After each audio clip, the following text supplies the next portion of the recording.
ఇంకో ఇదిగోనండి, నా యార్డులోకి మరో పెద్ద గెస్ట్ వచ్చారు. ఇదిగో అందరికీ గెస్ట్లు వస్తే హ్యాపీ, నాకేమో అదిగో చూడండి ఎంత చక్కగా కూర్చొని అవునండి. నేను ఈ బెడ్ అంతాను గడ్డి రాకుండా ఉంటుందని పిల్లి బెసలేసి పెంచుకుంటున్నాను.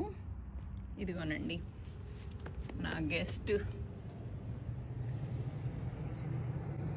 అదిగో చూసారా చక్కగా లేలేత ఇగుళ్ళన్నీ ఇప్పుడే ఈ పిల్లి బెసల కాయలు కూడా వస్తున్నాయండి. చక్కగా లేలేత కాయలు, లేలేత గింజలు, లేలేత ఇగుళ్ళు చక్కగా తినిపెట్టినాయి అన్నమాట. తెలుస్తుందా మీకు?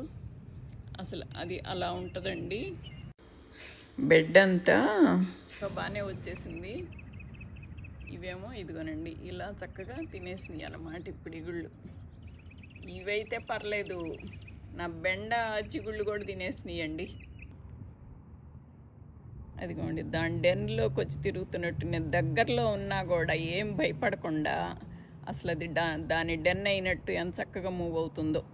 ఇదిగో చక్కగా నిన్నే చెప్పాను కదా, అన్న రోజు 4 బెండకాయలు వస్తున్నాయని. ఇదిగోనండి చక్కగా ఇగుళ్ళు కొమ్మలు, లేత కొమ్మలు పైన చక్కగా ఎరగొట్టి పెట్టేసి వెళ్ళిపోయింది. అదిగోనండి అసలు నేను పక్కన మూవ్ అవుతున్నా కూడా భయపడకుండా చక్కగా తిరుగుతుందండి. చక్కగా తినేసి ఈ అలవాటైంది, ఇట్లాగ రోజు వస్తుందేమో. ఈ ఫార్మింగ్ అనేది మనకు ఒక్కళ్ళకే కాదండి, ఎన్ని జీవరాశులకో ఉపయోగపడుతుందంట. అలా ఉందన్నమాట ఇది. అన్ని జంతుజాలాలకి, పక్షి జాలాలకి, మనుషులకి, క్రిమికీటకాలకి అందరికీ ఉపయోగం అంటారు ఫార్మింగ్ అది.